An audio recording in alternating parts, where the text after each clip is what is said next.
Credo, can I become a Sangoma? Is it that easy? Nkosikazi,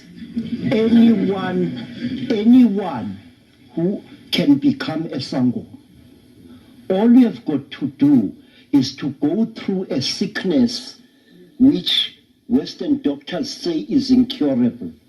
But every Sangoma that you see here has gone through that sickness.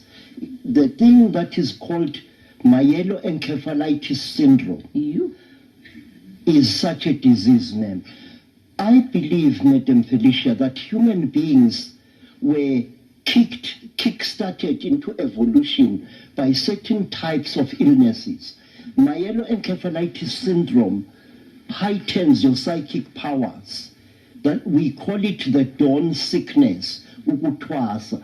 Honorable one, being a Sangoma does not mean that you should walk about with skins and beads and stink up the whole of Elof Street.